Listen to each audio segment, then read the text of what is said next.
First question ko, sir, bakit po ba mga schools yung pinili nyo na bigyan naman natin ngayon ng mga kasiyahan? Napili natin yung mga estudyante. Of course, sila yung mga mas may kailangan. Alam naman natin, ako, nag-aaral din ako nung college. Alam natin yung sitwasyon na wala tayong pambili ng uniform. No? Yung mangingitay sa parents natin, sakto lang talaga sa pamasahe at pangbaon yung binibigay nila. Pagdating sa uniform, hindi tayo kagad makapagbayad. So, napakaganda na magkaroon din sila ng opportunity na magkaroon sila ng uniform. Ayusin nila yung pag-aaral nila, and I hope maging inspiration sila. Pagdating ng araw, sila naman yung makapag-give back din, no, sa mga katulad nila na nabigyan ng uniform. Galing.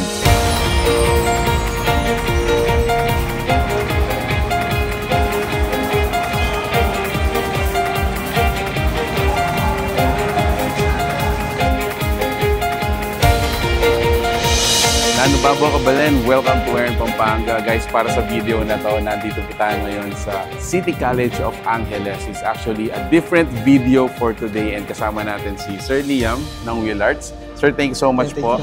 Tutulungan natin siya actually magampanan yung isa sa mga advocacy niya, which is giving back to the community. For today's video, kasama po natin ang isa sa mga student or group. My first question, para sa inyo, sir, how important is education muna? Siyempre, ang education, alam naman natin yung education talaga is isa sa pinakakailangang sangkap ng mga bata. No?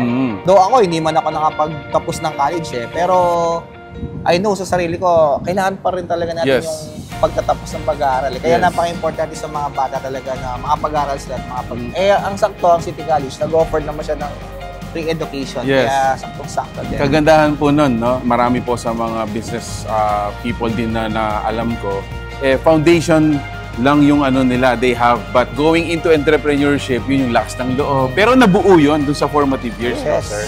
Elementary, high school, at pati college. So, sir, ang beneficiary po natin ngayon or mga fellow po natin, they are gonna receive their customized uniform. Customized uniform. Nagawa natin. Binigyan natin sila ng customized uniform. Dinesign natin yung uniform nila na suit doon sa kanilang organization. No? Nilagay natin yung logo ng City College, at the same time yung kanilang logo nila, nilagay natin doon. Talaga. Right now, sir, how do you feel? Like finally, you know, more than the business, may opportunity po tayo na magbigay. Siyempre, isa sa pinaka masarap sa pakiramdam talaga. No? Katulad namin, galing din kami sa wala. So, napakasarap sa pakiramdam na may balik, lalo na sa mga bata. Yes, ngayon na kailangan talaga nilang uniform. Di man ganun karami, but soon, no? Yun yung goal natin is makapag-provide at makapag-provide. So, ang importante po, makapag-umpisa muna. Yes.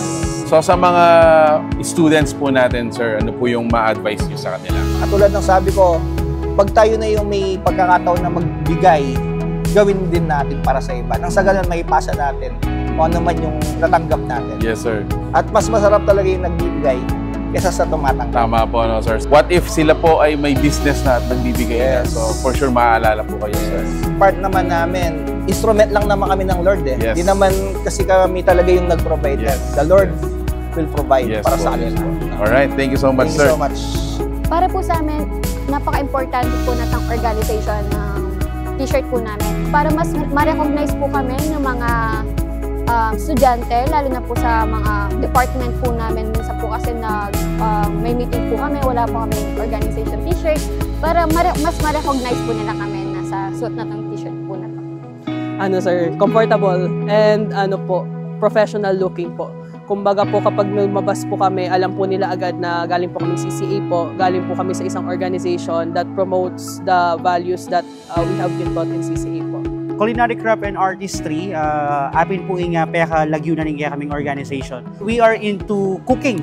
We're itang cooking, di namin yung arts.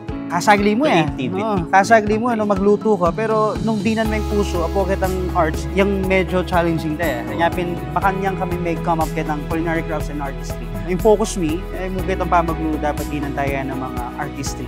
Bumuna kasi ining organization make start ya kay batch me na pioneer batch, and pagsusulog kay ni matula ko kasi syempre itang pipilaning banwing organization in hanggang ngayon. Ibig sabihin atin yang abibye, atin yang provide anya menatili. I feel so proud pagka papakit kay ning emblem ni nabasan de culinary crafts and artistry balami tang maragulya apo provide na kang community, which is true naman ne in organization mi maka-partners kami karing different organizations and even kay community extension, kaya pag susulod mi itang itang proud ka na ing org mo atin yang APPN itag ka marine na nanong apo provide na ning org mo, kaya kami talagang atin, kaya po tanga pakit niya culinary crafts and artistry atin niyang kaya niya. Totoo na po rin, metong pa isang susunod mini. Talagang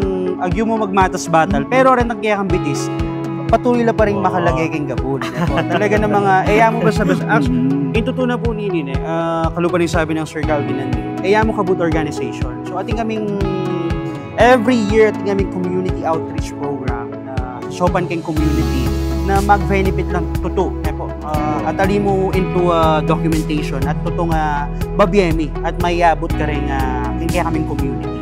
Sabi dapin leadership is really a calling, and the estudyante dapat sa puso data itang when they serve the organization at itang puso. Siguro din nga liwat yun itang isa lang maging leaders because they want to be popular, pero sana paretang maging leaders tamo in the future itang puso keng service and itang commitment kitang karelang service keng organization. Dakal mo na muna salamat and also to Rain Pampanga at saka Will Arts po. Dakal po salamat. So yun po, kung nais nyo pong magpagawa or mag-visit dito sa aming office, dito lang po kami located sa May Jasa Road, Lagundi, Mexico, Pampanga. At meron din po tayong Dao branch along NLEX Access Road. At yun po, pwede nyo po kami tawagan sa 0917-130-2726. At pwede nyo po kami i-message sa aming mga Facebook page. Yan, sa Will Arts Main, sa Will Arts Dao branch, yun po. At mag-message lang po kayo at assist po kayo ng aming mga sales executive and promise, bibigyan po nila kayo ng malaking discount. Yun, oh.